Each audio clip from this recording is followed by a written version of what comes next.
Hi everyone and welcome to this short video of mine. Um, I'm gonna talk a little bit about the rally that happened today in Jayapura in West Papua and also in Timika and Manokwari. Um, in the rally that happened today, there were two key demands that our people wanted to convey to the Indonesian government, and I'm just going to mention about. There were three. In fact, there were three key demands, but I'm just going to talk about the two main ones, which I think they're very important. And the first one is about the our people want the closure of the American-owned company, which is Freeport that is currently operating in Tembagapura area of West Papua. And the second one, our people want the immediate withdrawal of Indonesian military in West Papua. Um, anyway, yeah, the rally today happened in Timika, Jayapura, and Manokwari, and yeah, it's really sad that our people were able uh, weren't able, especially uh, to get the message across to the Indonesian government, and they were held up and stopped, arrested by the Indonesian military and police in various locations in Jayapura and also in the other two places that I've mentioned earlier on. And it's really sad that that's how Indonesian security forces continue to behave in an uncivilized manner to the people of West Papua. And I'm just gonna elaborate further why we demand the closure of the Freeport Mine in West Papua. If you look into the history of West Papua and how this mining company came about in West Papua. The mining company came into West Papua. I think it came through an illegal process.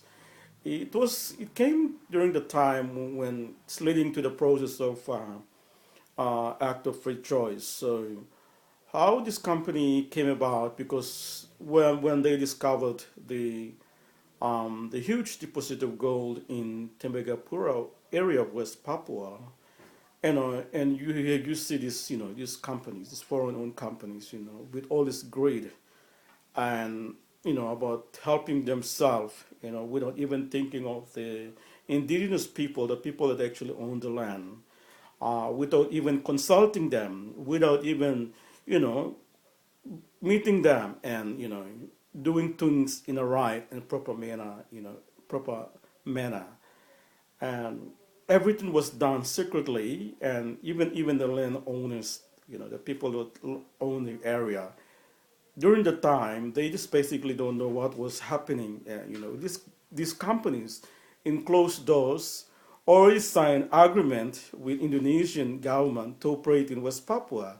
So the process leading up to the actual uh, act of free choice, it's more or less like, it's also supported by the Indonesian government and also U.S., backed up by U.S. Obviously, UN was only doing what's being told by U.S. So they knew that the process of act of free choice wasn't done in a democratic way.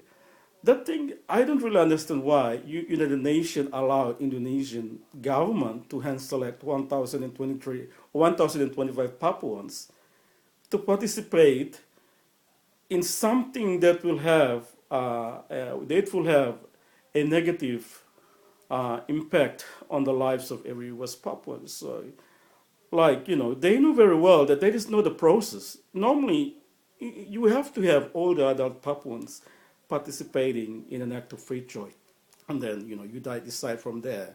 But how UN, United Nations, allow Indonesian government to to do things according to the way, according to the system, and then they manipulate and dictate everything. And as a result, West Papua became part of Indonesia. So that's basically the greed, these corrupt, companies, they only think of money and, making themselves famous. And that's how West Papua became this victim. And, and up until now, as a West Papuans, every West Papuans, they feel that this mining company, Freeport, is the root cause of all the problems that is happening now in West Papua. And, this mining company is so huge, like the world's largest gold and copper mine is in West Papua. There is Freeport is the world's largest mining company in the world, and then West Papua also produces the third largest copper in the world. And once we have these companies that are operating there, it's not only the American company. You have subcontractors. These are for other companies from other countries as well. They're actually operating in there. So it's massive. It's so huge that you have all the countries that are coming in and helping themselves, stealing from the resources, the something that belongs to the people of West Papua. And I can't really imagine. I mean, how do they feel? Going and helping themselves and stealing from somebody else's land. And as indigenous people of West Papua, they just stand there helplessly looking at them. So it's more or less like they are operating in the midst of genocide. They know exactly what Indonesian military is doing to the people of West Papua, is killing them, and they don't even care about it. So they just, they don't really mind whether, the West Papuans are being killed or, every day, how many thousands of hundreds, being killed. They don't really worry about it. All they concern, it's about making money, and that's it. So we feel that I think it's about time now that this company,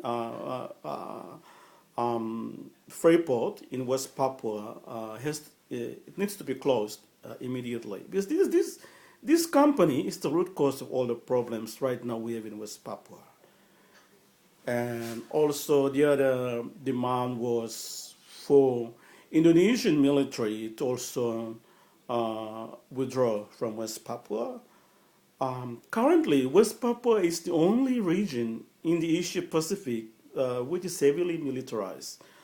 The presence of Indonesian military in West Papua is so huge. Like, you go everywhere in West Papua, the Indonesian military is everywhere. And every 2 or 3 kilometer in West Papua, you go, there is a military post.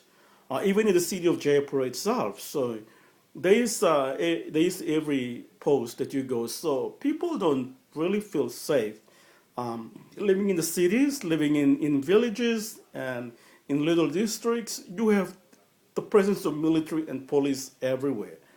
So we feel like, you don't really have that freedom to move around, to do what you normally do, or to go out hunting or gardening, or go out into the sea to fish and all that. So you feel that there is kind of like a force, behind you, watching you. So, you can feel the tense atmosphere if you're living in West Papua. You don't really have the freedom to move around. So that's exactly how everyone in West Papua feels. They feel like they're in a cage where they can't move around, they can't move freely, and their rights have been suppressed, and they've been tormented, like physically, like their mind is sort of they feel like they just want to get out of the situation, and we feel that the presence of Indonesian military, especially in West Papua, it's coming to a stage where people don't feel safe anymore. They just want them to go, because if you look at a lot of problems right now in West Papua that are happening. It's been caused. The main perpetrators are the military and the police. And one good example is the recent case in 2014, um, the shooting of the high school students in Paniai. We call it Paniai Berdara, or the bloody Paniai.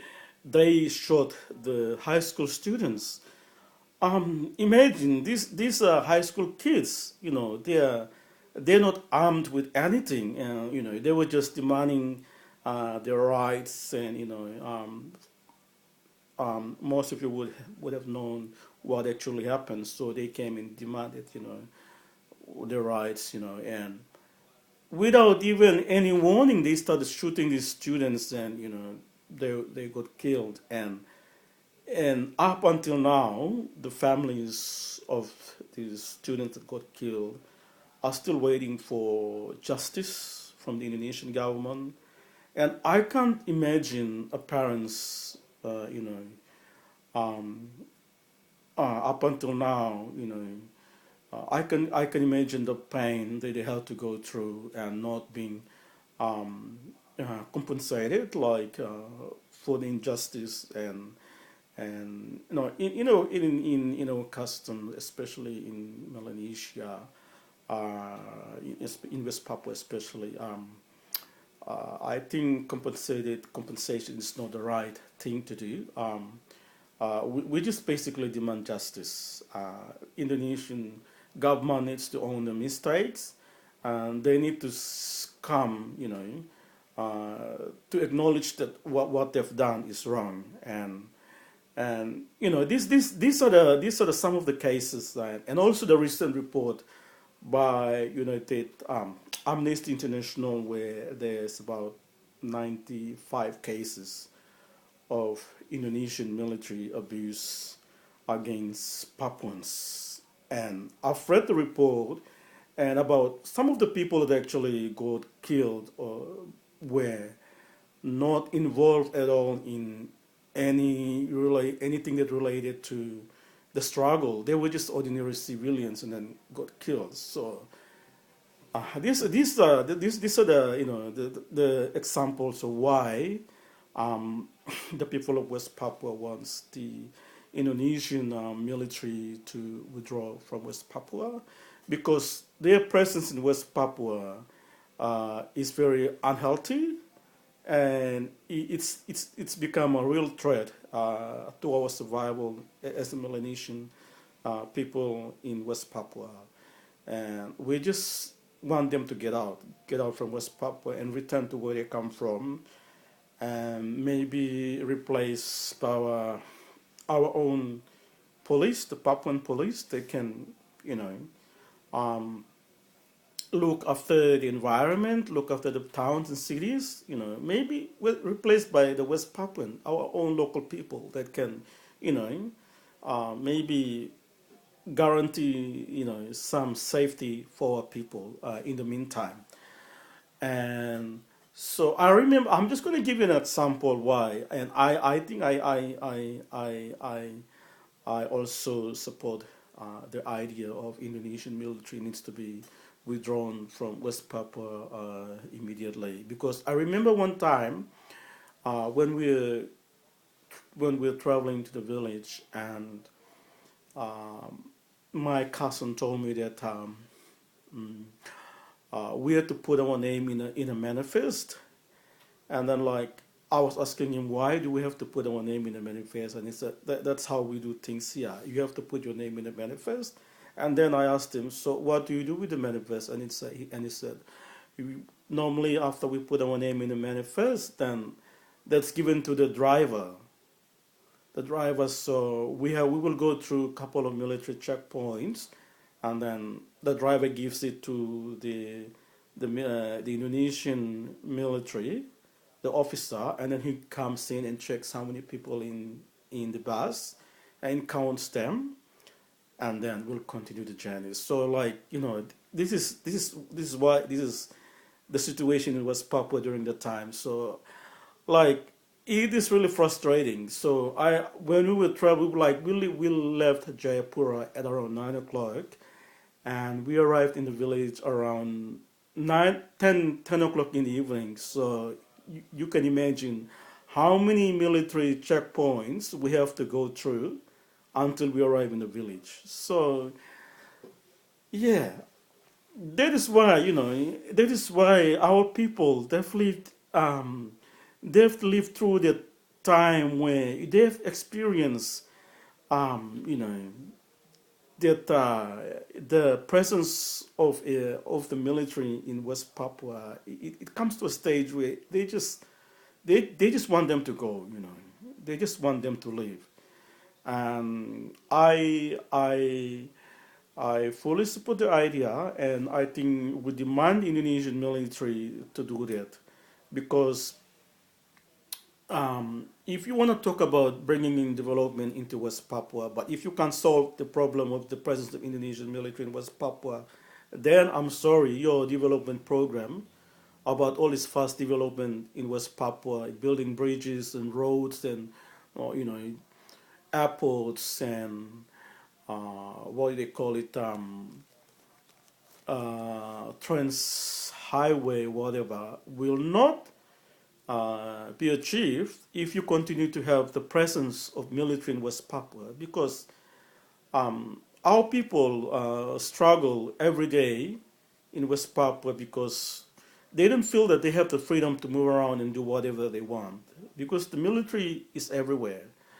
So and also the other thing that I want to point out as well in regards to the issue of West Papua, up until now, Indonesian government hasn't really addressed the conflict in West Papua. They are coming up with all this development package and trying to build West Papua and fast track all these things, all this development, programs in West Papua. But they haven't actually talked about the political history of West Papua and how West Papua became part of Indonesia. This hasn't been addressed yet. So, like, even though they talk about all this development package, but if you can't address the root cause of the problem in West Papua, all these things will not come into fruitful, because how West Papua became part of Indonesia, it was done through an illegal process, and this issue hasn't been addressed by the Indonesian government yet. And every time, it's like a wound, you keep on putting this temporary dressing on it, but it won't heal until you address the root cause of it, what's causing it. So it's just similar to the case of West Papua. They haven't actually talked about the root cause of the problem in West Papua, and which is our political history and how West Papua became part of Indonesia. It was done through an illegal process. This hasn't been addressed yet. So, and hopefully, Indonesian government knows about it, but they're just pretending. They just don't want to talk about it. They think it will go away easily, but I'm sorry, it won't go away. We will keep on demanding it until we get what we want, and that is our rights to self-determination. And it's going to happen soon, whether Indonesia like it or not. It is the will of God that West Papuan people will be free, and I believe that. So yeah, this basically I just wanna add on to the rally that happened today. So I was just thinking maybe just elaborate a little bit on the two demand that was the two demands in the key demand in the rally, and that our people wanted to convey to the Indonesian government. And that is, the first one is the closure of the Freeport Mine, and the second one is the immediate withdrawal of Indonesian military in West Papua. And hopefully the Indonesian government will look into that issue seriously. I hope, but I'm sorry. You can go out in the Pacific, dish out how many checks to the nations in the Pacific, to Nauru or Fiji or in Solomon Islands or all these little countries in the Pacific. But you know what? These countries, they're using you, and they're going to drain you out of all the money that you have. But in the end, West Papua will be free, whether you like it or not. And they're just going to drain your money, and in the end, you're going to be left with millions of dollars debt. And then who are you going to blame? You're going to blame yourself. You cannot blame these countries. They know very well that West Papuan, the history is right. You manipulated the history of West Papuan people. You think that it's gonna be done your way, but I'm sorry, but it's gonna come back and haunt you one day, and that's exactly what's happening right now. So you can try and go and lobby as hard as you can with all your tracks going out, issuing all these diplomat checks to all these little countries in the Pacific. But hey, they're just using you only. They're going to drain you and drain you with all your money. But in the end, West Papua will be free. Whether you like it or not, West Papua will be free. And I want to thank the government of Vanuatu for standing us all this time. And if God is for us, then who can be against us? We have a creator. He knows what's best for the West Papuan people. They are countries in the Pacific. They don't want to support us, but if God say He will He will support the people of West Papua, then who are you to question God Almighty in heaven? And with that, I want to say thank you to everyone, and thank you to all our supporters in the Pacific. And I know there are very good people out there in the Pacific, in Fiji, in Samoa, in Tonga, in Solomon Islands, in Cook Island, Papua New Guinea, Bougainville, Nauru, Tuvalu, Kiribati, all these little islands in the Pacific. Wherever you are in Australia or in Europe, in America, in USA, in Papua, wherever you are, I want to take this opportunity to thank all of you for your support, for your prayers, for your love, and your concern for our people. And as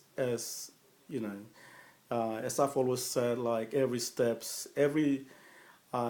in West Papua is a step in the right direction, and whatever that you can do for West Papua, it all counts, and it makes this struggle go bigger, and everyone can know about it. And with that, I want to thank you all, and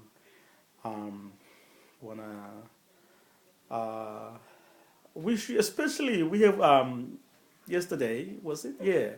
I want to wish all our fathers, especially all our fathers that support the issue of West Papua, wherever you are in the world, happy belated Father's Day.